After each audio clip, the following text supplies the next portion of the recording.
to the episode Middle Ground with JLE, where we treat you like family. That's the theme song, Detroit Love, off my first album, The JLE Experience. I own the music and copyright. Don't mean nothing Facebook. Always got to say that. Got another awesome guest for you in this season 13. Wowzers. It's a lot of work. Get all these accolades together for you.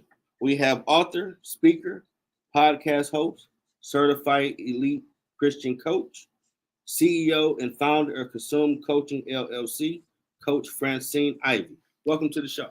I am so honored to be here. Thank you so much for inviting me. I appreciate you for doing it. It's awesome. I love it. I love it. I've been checking out your YouTube and seeing all these awesome guests, and I'm just excited to be here with you. Yeah, I'm about to start working on getting the first 4 seasons that were on Anchor, and I was, getting it out the trunk.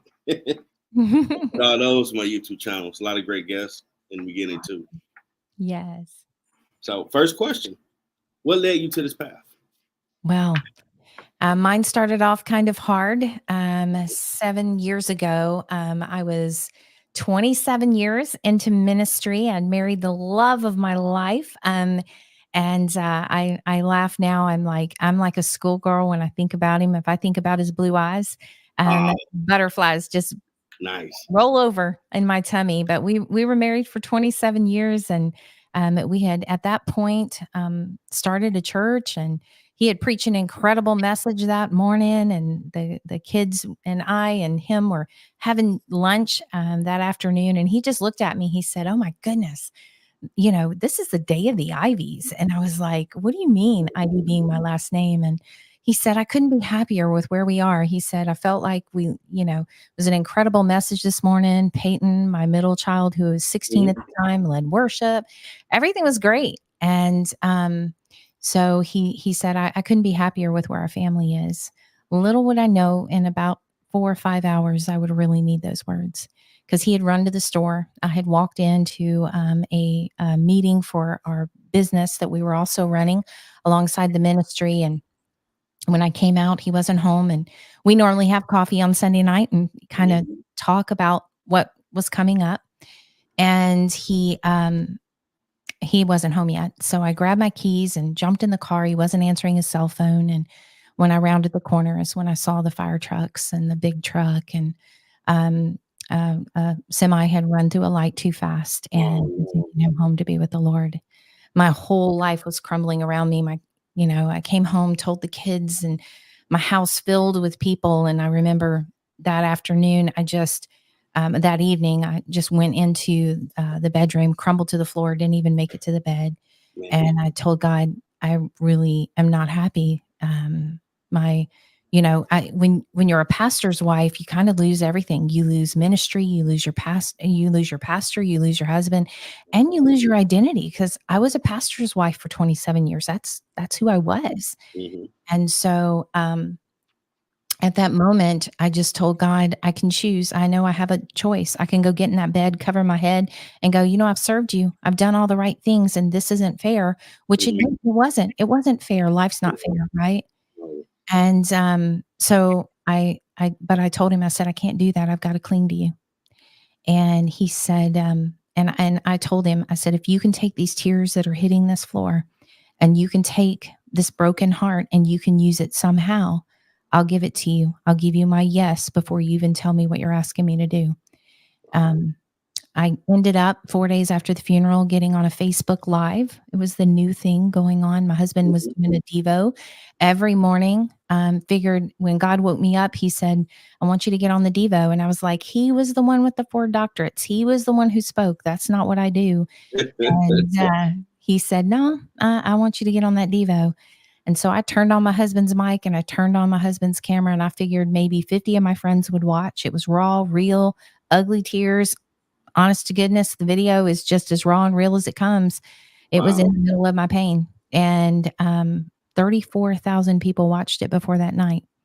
People were messaging me. It went viral. It's now that several thousand more. And but people resonated with the fact that I was just bringing it where it was. Right? I was showing what happens when life's not fair. We all hear the testimonies of people on top of mountains and God bringing the victory. Victory does come, and it did come for me, but people want to know, what do you do here in the middle of the valley when life's not fair and bad things happen to good people? Yeah. Right? And so I went live every morning, Jeffrey, for 3.5 years, every Monday through Friday morning, and just walk them through my pain. Just walk them through and told them where God was and how he was meeting me in the middle of all of that, meeting the kids in the middle of all of that. So that's how this all started. Well, Yeah. I want to, because Thank you. some people will still be destroyed. Yeah. And Yeah. you found the strength to hold it down for your family and keep going. Mhm. Encourage others. Yeah. That's phenomenal. Yeah. God's so good. I mean, he really will meet you. And if someone, someone who's listening right now is, maybe you're where I was, or maybe you're still where I was. It may have been years ago, but you're still where I was. I want you to know he will meet you there. He will meet you there. You don't have to paint on the smile. You don't have to say all the scriptures. It's just be real with him. He already knows. Yeah. My father died when I was 12. He was a pastor, destroyed my family. And I'm sitting there like, I got to graduate in 96, but they are broken up. You're on your own, buddy. You got to figure this thing out. I stopped being, when I look back on it now, I stopped being a kid at that moment. Yeah. I ain't have time to be a kid no more. Like, you got to figure out life, because they can't help you. They remember the memories and all that. He was more older and broken down, so I felt more cheated back then, but I did have a piece of it. But I understood their pain, because they could remember he had taken those events. He used to be pastor. He was the president of the block club. Wow. The neighbors, I learned, if he preached and barbecue, you get a plate, you got to hear the word. I just started laughing like, okay. Like, eat what you want, but you better sit down and hear what I'm saying. I love it. That sounds like my dad. Yeah.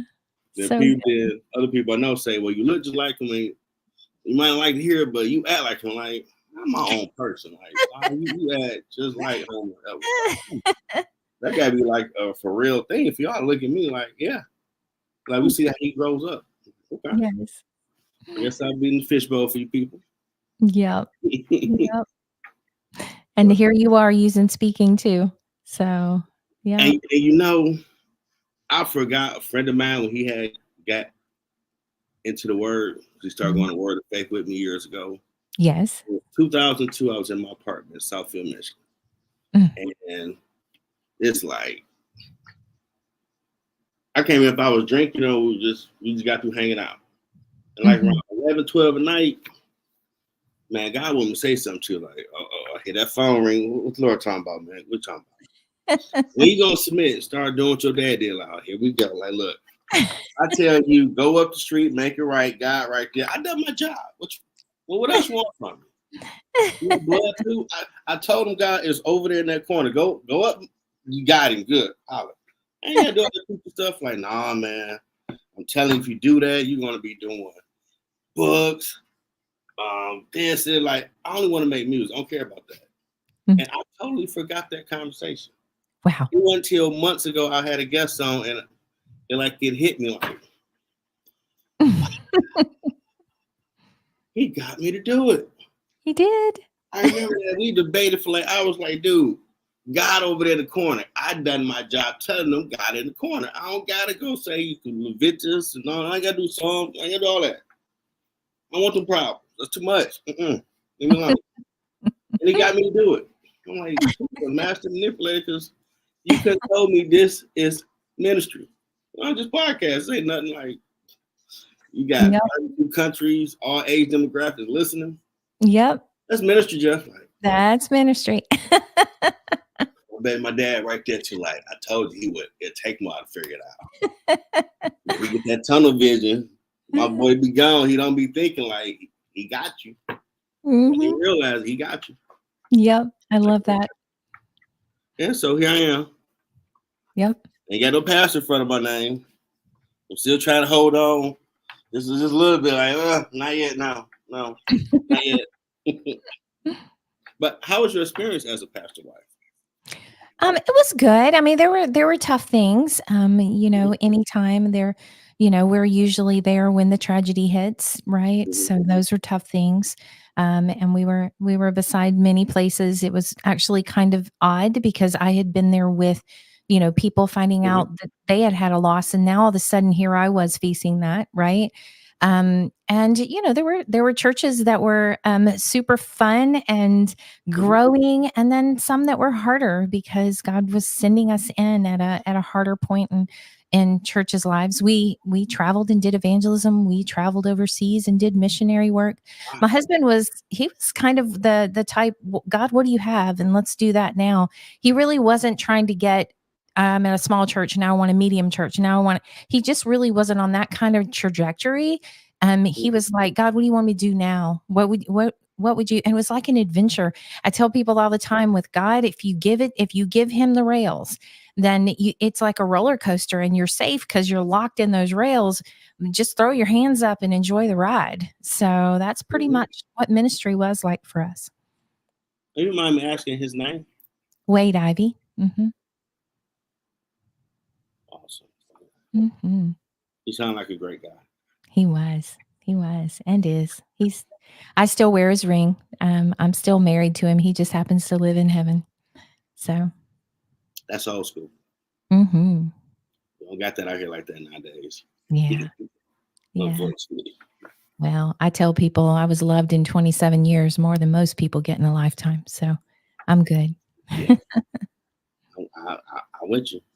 Now, Mhm. what is Consume Coaching LLC? Consumed coaching. It is a kingdom based.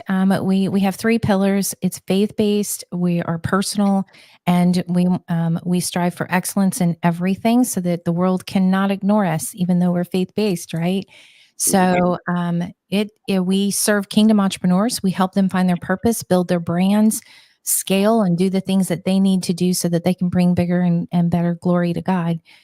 We believe that every Christian, every man and woman has a call of God in their life. They're equipped already, it's inside of them. And if we can just help them intentionally draw that out, they can find their purpose. And so when you shared about this podcast, I was like, oh my goodness, this is just a perfect place for me because this is exactly what I want. Is I nothing breaks my heart more to think that there are Christians that are going to live a life doing the thing that they think that they want to do, or that someone told them they needed to do, and then not truly lean into their purpose. I'm not always saying that that's their full-time gig, but Mhm. you have a gift Yeah. and some of them have stories that need to be books. Some of them need to be standing in front of mics. Some of them need to be blogging, podcasting. There's so Mhm. many things. And Yeah. that's what our team does is we help people figure that out, where their purpose, their passion, and their story intersect and create this amazing place. So, I remember when Bishop Butler went to Texas for the church down there, and his son, Pastor Andre, had took over Word of Faith. He yes. did a series on What's Your Why, Mm, and I was intrigued, like, what are you talking about? And he talking about your purpose, why God made you the way you are. yes. And that blew me away. Like, I never really sat and thought about it like that. Like, dang, what is my why? Mhm. Why did he create me? To do what? Mhm. And I didn't really know what it was.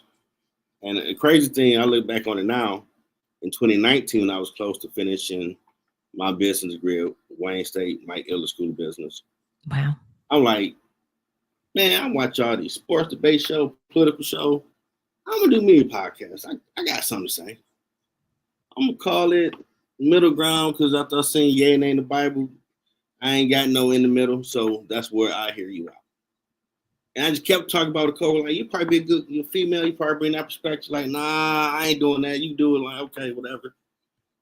And I didn't think I really do it.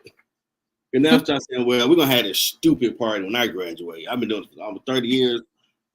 For one night only, I'm about to be crazy. Don't mind me in my Dom Perignon, Gatorade, and water. That's all in my cool. It's been a long journey. Just leave me alone. They're like, man, you ain't gonna do nothing. I'm gonna turn up, as they say. And then COVID happened. Mhm. You're sitting there like, well, you got an iPhone, hit record. Wow. And you start talking.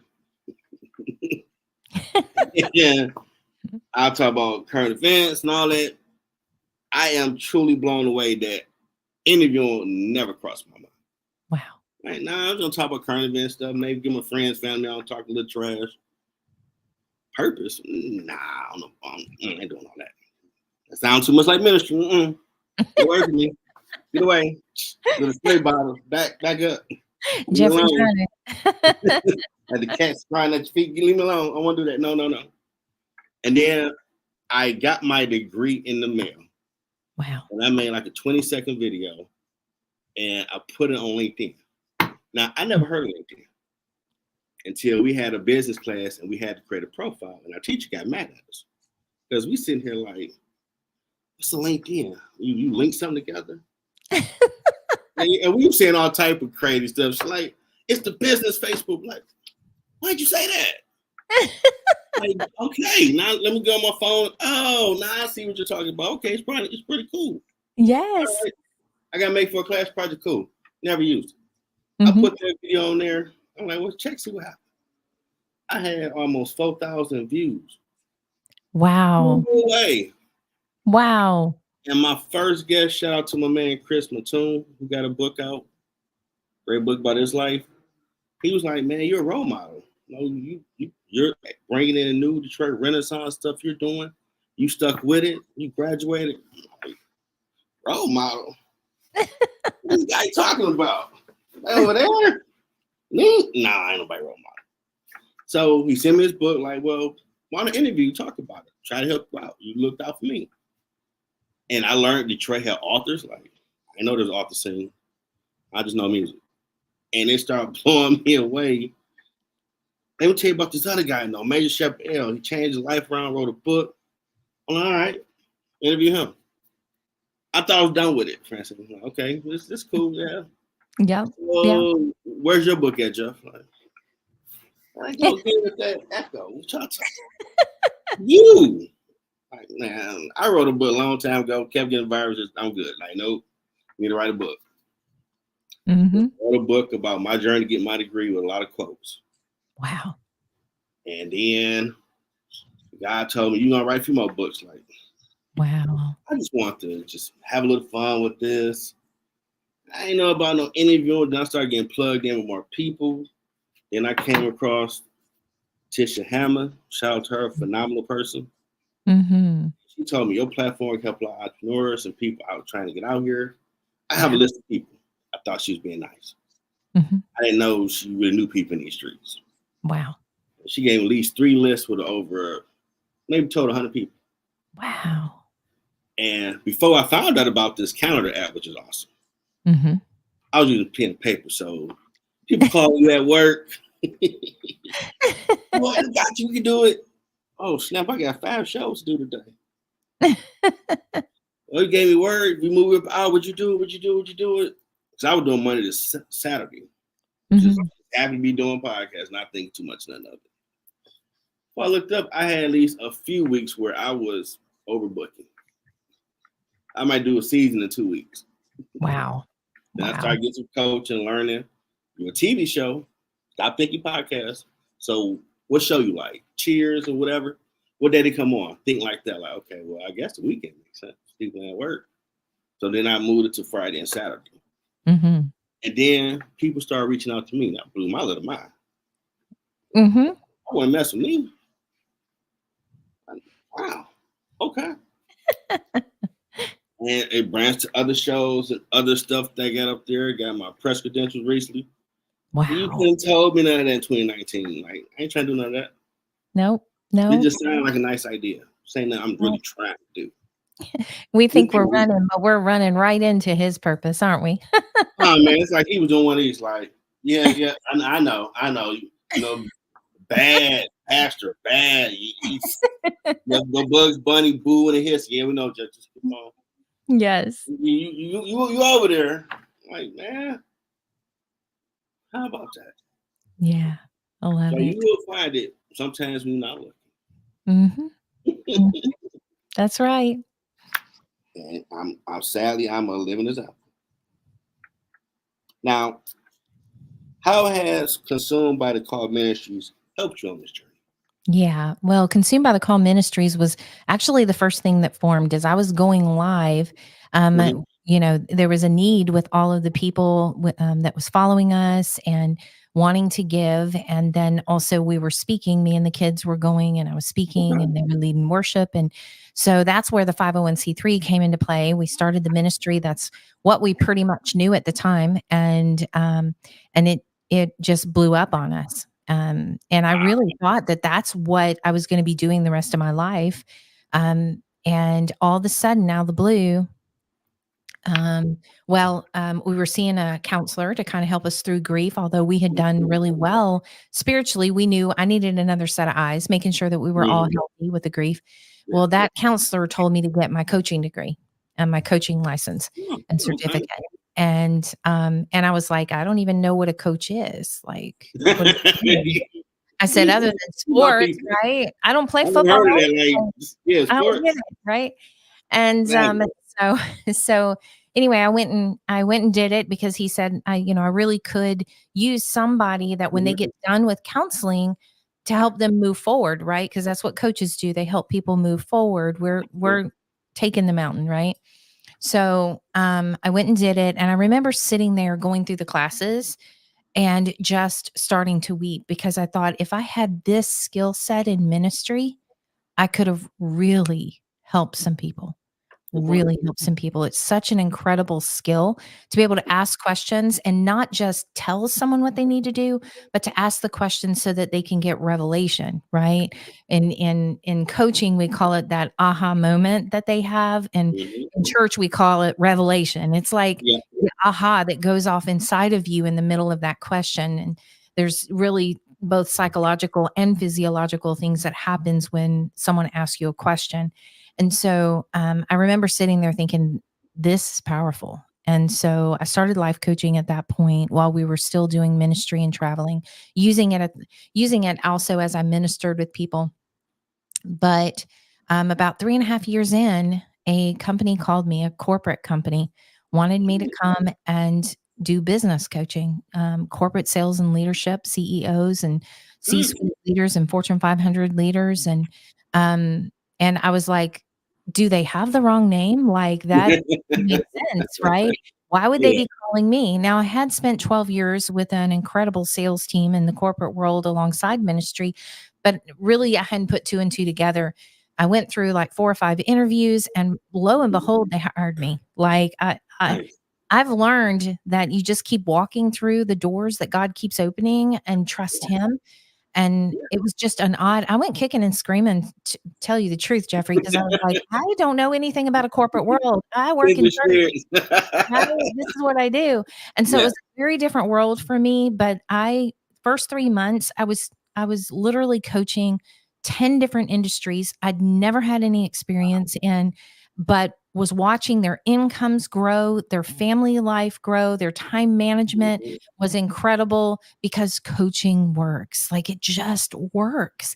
And, I was blown away with what we were able to do, and I spent several years with them.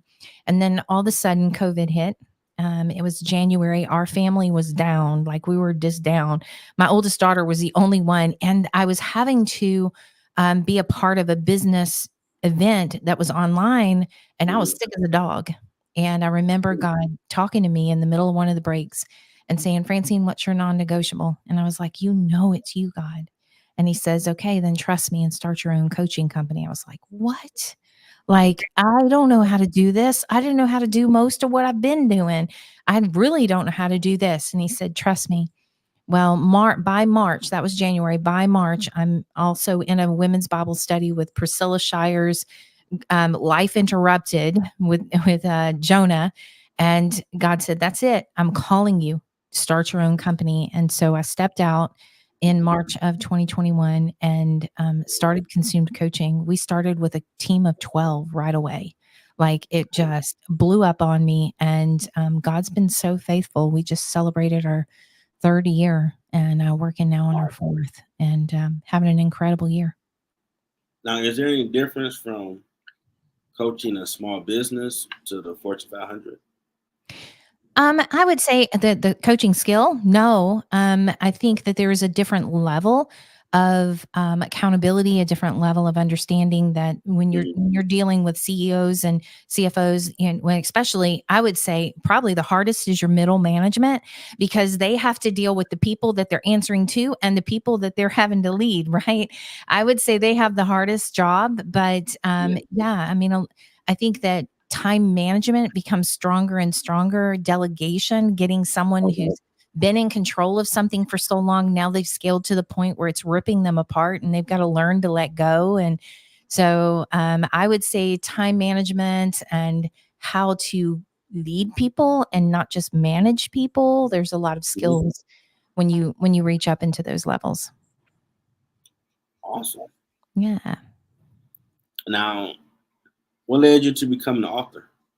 Oh, I think I've always known that something needed to be this is going to be strange, and maybe a lot of authors feel this way, but especially ones that start off as speakers. I always wanted to leave something behind with somebody.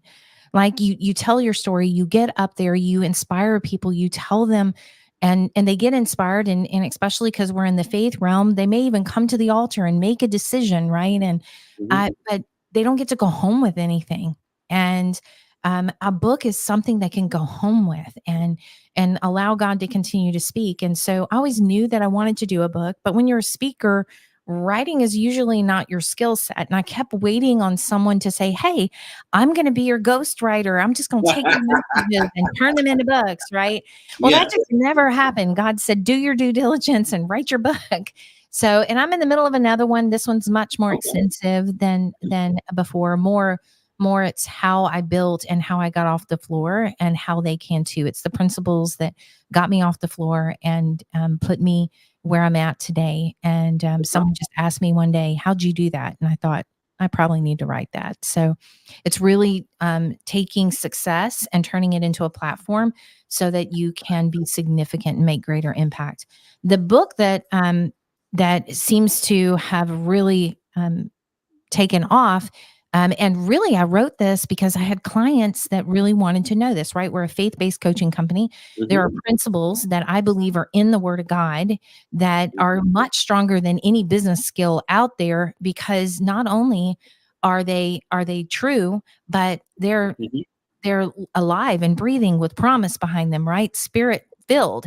And For sure. so I started to put 21 of those principles together and create a devotional that someone could have that was a client of mine. Well, eventually I just thought I just need to make a book out of it. So that's where my book came from. It's 21 Kingdom Success Principles. It's a devotional. It starts off with the scripture. There's some explanation, and then there's actual action items. I'm a coach. Got to have some action, right? You got to do something. If you can just talk, Yeah. we got to do. And so there's Yep. some action items. And then, of course, there's a prayer there. And for 21 days, really understanding the success principles that come with the promise of God in favor of God on them. It's been huge. I thought it would be just this little thing that my clients would purchase just to be able to Mhm. go along with me. And we've gotten so many testimonials of people saying, "I decided to start a business because of your devotional. It changed my Awesome. life." And again, who knew? Only God. So Yeah. And you do think about after I did my second book, mhm. I started having that thought about you're gonna leave this behind with people, they're gonna read it. Yes. It's forever ever.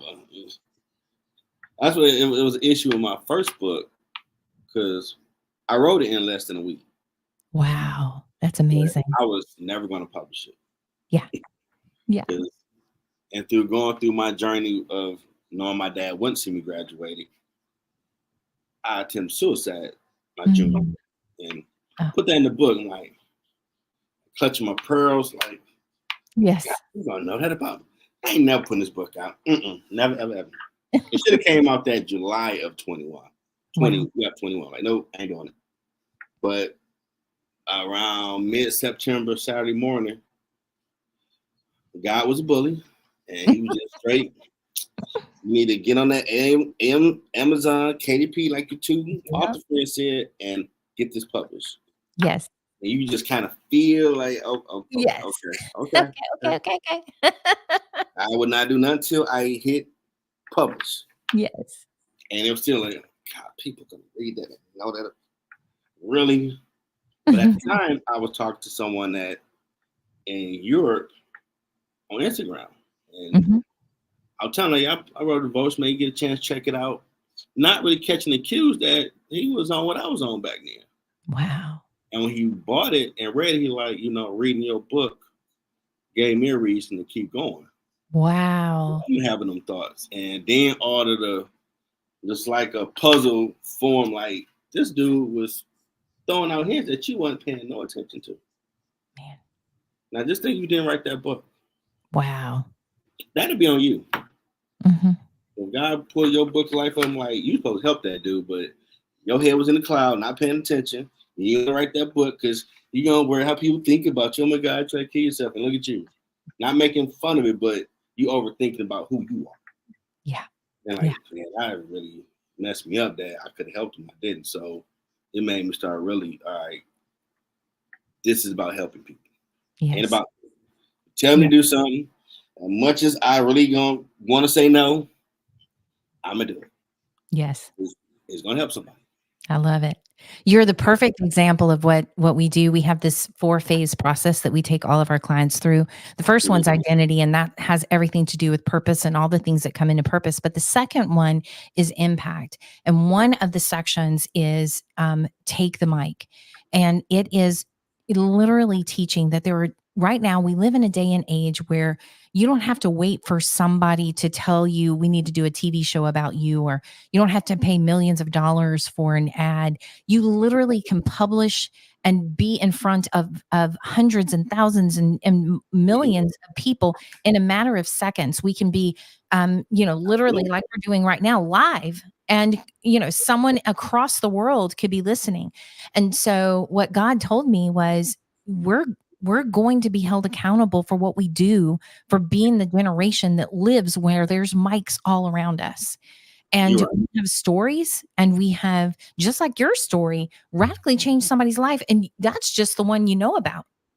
I mean, Yeah. think about all the people you don't even know about, the people I don't know about that bought the book on Amazon, and I have no idea what started and the ripple effect that's happening.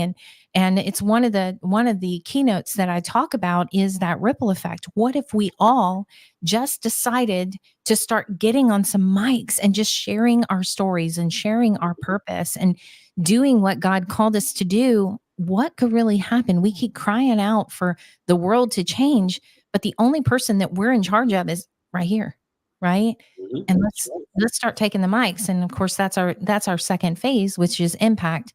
And then of course is our third and fourth phase is increase in income, which increase is just doing more of it and becoming a thought leader, not just impactful, but truly increasing and leaning into that thought leadership. And then of course, how to build an income around that to make it, where you can sustain that. And which is super important. And most Christians hate that part, but I'm like, quit hating that part. God uses money as resource, Yeah. a resource to reach the world. Yeah. And I know the few people I knew that read it, like I didn't know that about you, but it helped me because the world don't have enough hope out here. And Right. I had that tunnel vision. Like what? Mm-hmm. Look at the world right now. You don't see that hope out here everywhere. Like, dang, I never thought Mm-hmm. about it. Yeah. Then I started putting out daily devotionals. I would post words, something to tell me to say. Then like you need to start doing better and start doing video. Like Always challenging you. on TikTok, you got a TikTok account, use it and make the video, put on your other account. Like, man, you just keep. I'm an introvert, extrovert, but I'd rather be. Just check it Yes. out. It's awesome. Don't look at me. Like, no, look. Yes. Start doing it. I gotta get back to doing it more because I've been working a different schedule. Mm-hmm. But people will reach out like, yeah, that helped me for the day. Like, oh, man. Wow. So I'm starting having to look at legacy. Like, okay, it ain't really about you no more at all. You got to do the work No. because ain't no telling who else might need to hear whatever God might want you to say. That's right. That's Or right. even sometimes I ain't feel like doing my shows.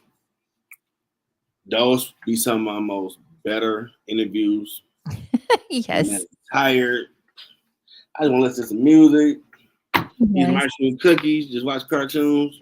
And you start hearing that like a little weight, like, oh, here you come. Yeah. No, I'm gonna do it. I'm gonna listen to some music, give my mind right, and I'm gonna do it. Yes. Show's gonna go on. Go. You ain't gotta come over here. I don't need none of that. None of that. And that'd be some of the better shows. Even when I've done, it was a Mother's Day episode on my social show. Wow. And like I always pray behind the show start.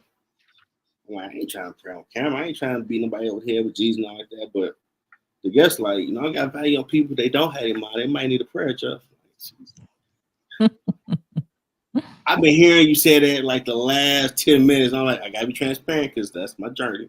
They start laughing. Like, you just still hard headed. Like we was feeling the vibe like you supposed to do a prayer for ones who parents not here, and you over here for 10 minutes just like, no, that's backstage. See, I do it backstage. I don't do it on camera. No, don't. Like, I'm going in, Jeff. I don't know why we go through this. Like, you gonna Yes. do it. Yes.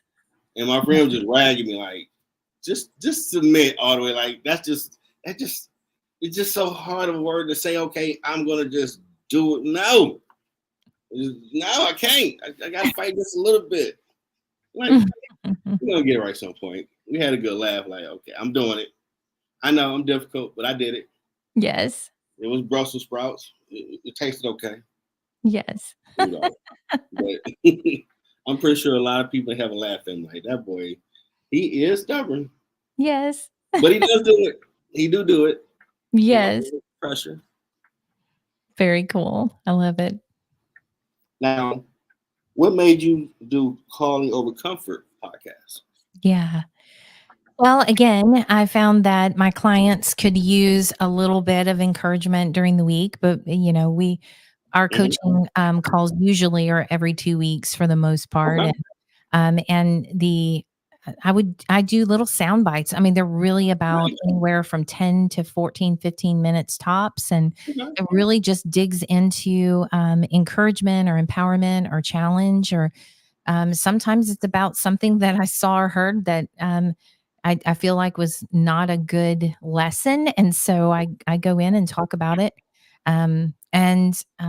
It's mainly for people to just go in and be encouraged to do something hard, right? Just like what we're talking about.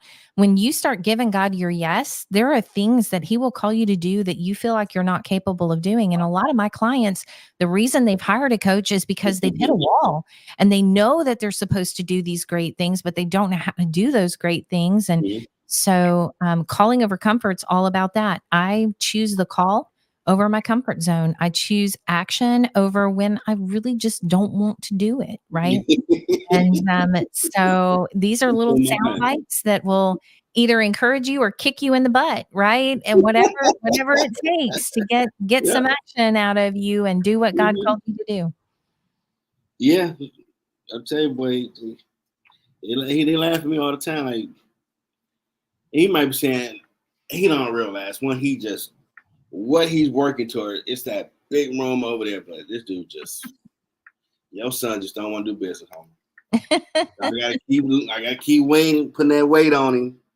Yank his ear. I get his friends, man. Get on your boy. He's close, To me, I'm like, I might be this far away, but I don't know. I might be this close, but I'm definitely learning to do the work. Yeah, it's so much more fun with him anyway. I mean, he's got the better plan. I fight him all the time too, though. I do.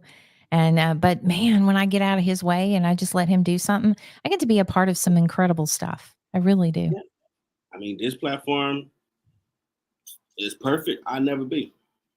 Right. And the people I've been blessed that share their journey so far. Wow. Been amazing. Yeah. So I can't deny his results. Yes. But man, he ain't got to put ear all the time, Francine. Yes. Well, he I'm probably gonna looking do at you. He's saying, "Well, if you just move a little quicker, Jeffrey, and not make me not have to do that." it. Yes, yes. And it's funny because I had a guest on that's in Florida, and the whole show, she like, I ain't want to say it, but I've been hearing Pastor all through the show, like, not you two, not you two. I'm sorry, he be like, it's on you. Like, see, he ain't playing fair, man. Okay. I I love did it. open my nonprofit, but I do gotta get the IRS part done. Gotta do that this week. Yes. Gotta take care of that. There you go. I'm working on it. There you go. Now Look at we what reached God a does. point where floor is yours to promote, market, whatever you have going on, or coming up. Um, right now, well, one of the things that we do offer is certification for coaches. And Okay. I really believe that that coaching is a new way of discipleship. The Gen Z generation and the Gen A generation really see discipleship more of a personal one-to-one. And the church is really built for discipleship as mass, right? Community. And so, as I've continued to work in the coaching industry and seeing what God's doing in coaching, especially in Christian coaches, that God's kind of using it as a discipleship tool where we're able to walk with either one to one or with very small groups of three and really disciple. My youngest daughter, who at the time I was talking about her, she was 16, she's now 23, and we're starting a whole student realm of coaching where we can walk with these Christian students that are struggling, middle school, high school. How do you walk with the Lord and still be cool, right? You still want to Yeah, be cool. You yeah. want to be the man on campus or the woman on campus, right? Mm-hmm. How do you do that and still follow Christ? There's a way to do that. And my kids have done it really, really well. And so we're even starting a student area. I think that, and so I want to empower more Christian coaches. I want to show them how to truly coach and do it well and not, I mean, really be trained to do it well. And then also know, because my background is marketing and sales and because there's a lot of coaches out there, and it doesn't mean just because you're a certificate doesn't mean you have clients, right? Just because you know how to coach. And so we want to teach them also how to do that. So we have a couple of certification classes that are coming up in July, and if they follow me on socials, they'll hear all about them. We do very small 3-to-1 coaches, and I guess that's what we're leaning in right now on. Anything else you got going on? We got a visibility challenge that will be dropping soon too. And I think everything else, the doors are closed on. We periodically we will have trainings, and then of course 1-to-1. We always offer a strategy call. We so believe that everybody has a call of God on their life. That if you're just sitting there going, I hear you, but I don't know what it is. Well, great. Get on our consumedcoaching.com and get a free call with one of us. And let's unpack that. Let's get a strategy behind it and find out. My coaches are prayed up. They're already praying for you. So they will help you figure that out. And maybe you won't be like Jeffrey and have God have to grab your ear, right? And you'll just say, Yes, Lord, right? Because no and Lord don't belong together. Like that's they're Yeah, don't be antonyms. me. Yes. Yeah, put that poster Jeff like, don't be him. Yeah. He does the work, but he's hard headed. He don't want to listen. No, Oh, you're doing great. You're doing great. I just like giving you a hard time. that's all right. We family now. Go Yeah, ahead. that's right. 'Cause I know I'd be sitting here like, you never thought you went from the clubs, drinking, smoking weed. You Mhm. up here doing ministry on Fridays and Saturday nights. Wow. Yes, He really got you. yes. He Go Jesus. really got you. What Go you got going on? Jesus. I got an interview. I'm like, okay, cool. I'm like, Yeah. ain't going out. Like, no. No. Gotta do the work, man. Gotta do the work. Yep. Gotta get them out here. Now, what has been your biggest challenge on your journey? Mm,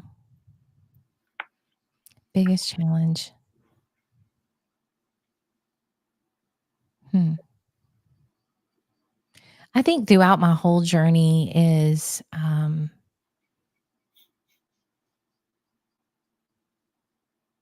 balancing, when in 2017 I became a single mom, right? Not Mhm. single, still married, but having to parent alone and balancing having 3 kids, right? And working. And that has been the forefront of it because my favorite title of all the things that I've accomplished, my favorite title is mom. I mean, it really is. Second only to wife, right? And so making sure that and I was an only child. So having 3 kids Oh was a wow. new thing for me. I mean, every one of them different personalities. I didn't know that. I didn't know what was normal in the fighting and the all of that stuff. I didn't know. I would look Oh, at my husband and go, "Is that normal? Or are we gonna be on Oprah one day?" Like, I don't know, And so, yeah. making sure of being a very present mom and holding those transparent conversations. And so, the thing that we really practice was having dinner around the table on purpose with conversation, right? And I have a date night, which eat with each of my kids on Friday nights, and one on one, where it's just me and them, so we can have conversations. They pick the restaurant and they pick the whatever activity we're going to do, and they know that that's their time, and I'm all ears. I'm with them. That's awesome. Yeah. But yeah, you have more than one. I was a baby, but they made sure I wasn't gonna be spoiled. Work for everything. When people like, you the baby Jeff, like, no. Make sure you're gonna work for everything you get, and you just a pampered privilege. No, I don't know what that's like. I know others. I know other kids. That was the last one. Like, oh, so that's what that feels. I don't know That's what that. it's supposed to look like, right? Yeah, Mhm. my son, I have 2 daughters, one's 28, one's 23, my son is 18, and, now if you talk to the 2 girls, they would say he's spoiled rotten, gets away with everything, right? If you talk to him, like, he didn't get away with anything because he has 3 mamas in the house, right? Of So, course. yeah, so he can't get away with anything, but, Yeah, my sister's. She's the third oldest, so it was like having a mother. yeah. She graduated in '93. I'm in '96, so I'm coming into high school back then, fall '93, and it's like she put the mafia hit out. Yeah, Look out, my little brother. We yeah, got you. I'm in yes. the hallway trying to talk to a pretty girl. Little Tracy, get in the play. Bro, in front of the female. Little Tracy, get class. She told me, y'all cats ain't right.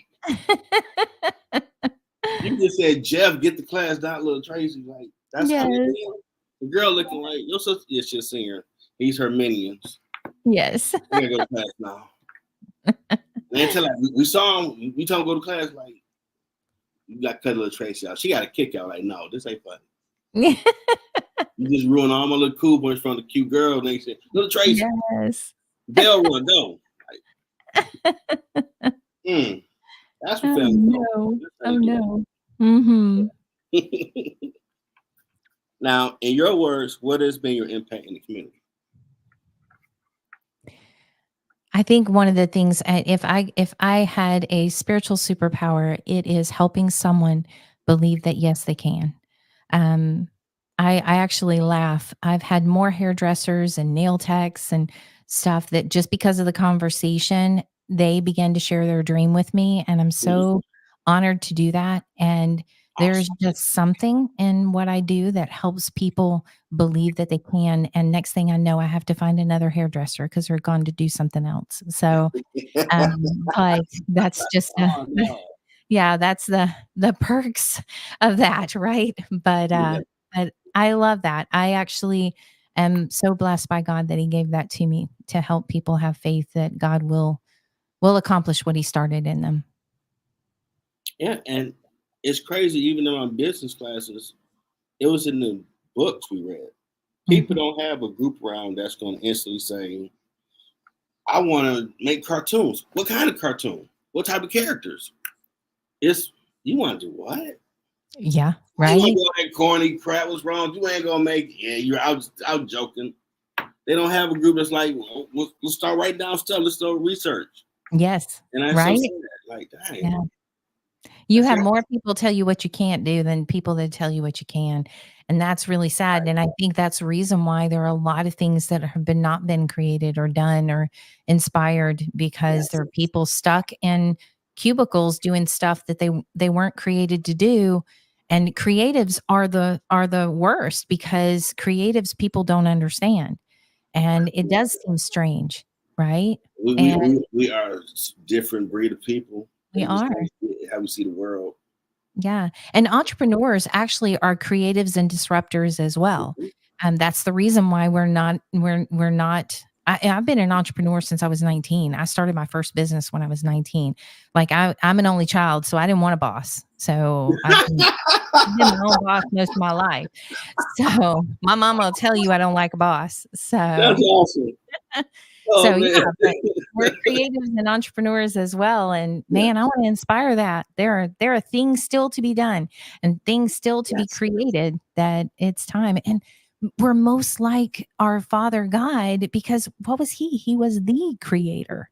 Yeah. And so when we lean into that gift, we're like him. We get to be like him in that.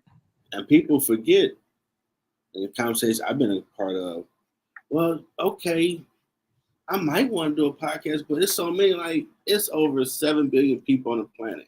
Absolutely. Come on. That want to hear what you're talking about. So don't think you ain't got a line. It's over 7 billion people. There's at least a million that want to hear what you're talking about. Exactly. I was about to say, preach. Go, Jeffrey, preach. You just got to put the work in and let people know about it. Do it. That's right. Hey, we're made unique. Yeah. Our voice is unique. Our stories are unique. Do it. And if a whole bunch of other people have done it, that's a good thing. That means that it's popular and that lots of people want it. So go be unique and be your own self. The problem is we try to be someone else. We try to go into something and we watch hard to find leaders in this world today. Yeah. Everybody will follow. Be you. Yes, be you. Be you. Awesome. If you notice, most people who break through that wall, right, that break through that wall into that place where everybody knows their name, right? I think there's a song or some sitcom on that. But is they were just themselves, because nobody can copy you. Nobody can copy you. You are you. That's the part of you. And so you don't have to worry. When I show up anywhere, I show up all me. And I will deliver. I'm not holding anything behind paywalls. I'm just not. Like if I show up on a call or I show up to speak, I'm going to give it all, because it's not information that someone is purchasing from me. They're purchasing my time, my organization, and the speed and all the things that I've learned and how to get them there. And so, I mean, it's the one thing that cannot be copied. And when you yourself, you can't compare. And so you don't have to worry about confidence, because you're not comparing yourself. And people look at you different when you find that. Yeah. I mean, you really are just building your brand. You ain't out doing this. No. Because I'm going to retire at 50. Doing conference calls all day. That's retirement to me. Yeah. Yeah. I ain't work for nobody still. I love it. Yes. That sounds weird. It might sound weird to you because you don't see the vision I see. Yes. And on that journey, it might be a long one. Yes. That's okay, because you open the door for people you don't even realize. Right. That might be trying to do something similar to what you're doing. And now they will be the extension of you. Yes. Yes. I can't tell you people I've encountered that. I thought about radio broadcast stuff since I started. I love that. Yeah. I ain't never known you to ever say nothing about a transistor or anything electrical. But you might seem so cool, like, you don't know how much work I've done in this, but I appreciate the compliment. Yes. It's a lot of work to make it look this easy. Yes. Because Lord knows I didn't want to be in front of the camera. I was obedient. I didn't take too long. I didn't fight him that hard on that one. Good. I came across StreamYard and just figure out how to work it. Yep. I'm doing it. Man. And now with the media stuff, I'm about to start doing the next phase of it. I know that's going to open up a whole nother world of different things that I'm going to sideline at games, functions. I got my pass. Let me in. Yep, I got my team. Come on. Over there in the corner, thank you. And that's just sound weird even saying out loud like, you really actually got it. Wow. You really the media. Legit. Wow. It still feels weird to say it to anybody.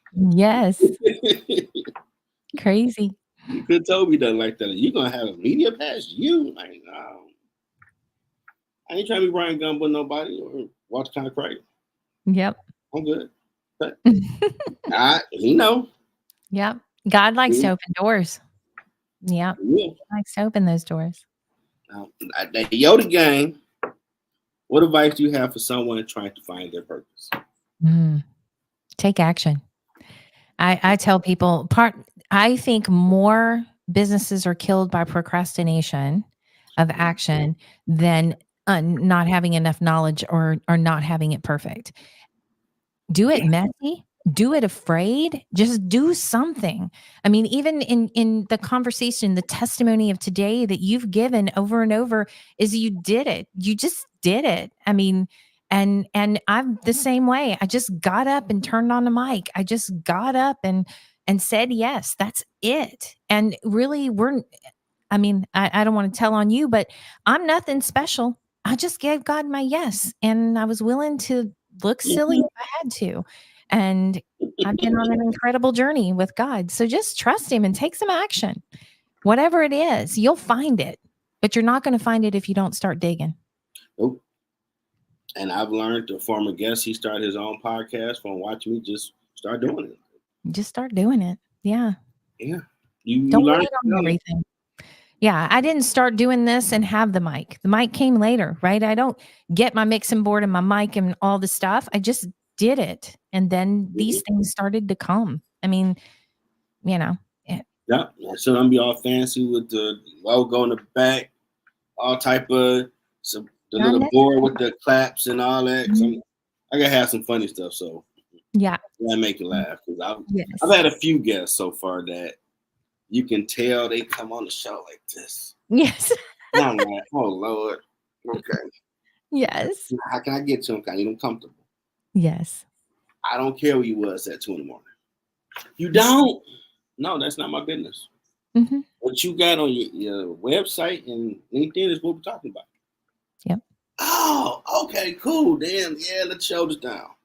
I need that Yoda game at the end. You ain't give me that. I was gonna ask him, do we know? No, I don't. I don't know you like peanut butter and fudge. Your business. I don't care. Hey, man, why'd you start this? Why you do this? And they get comfortable, like, wow. Yeah. So people out here, they really suck if they make guests feel that way. I know. For sure. They need to be relaxed. Yeah. That's when good stuff come out. Like, you have been awesome. Thank you. This great advice.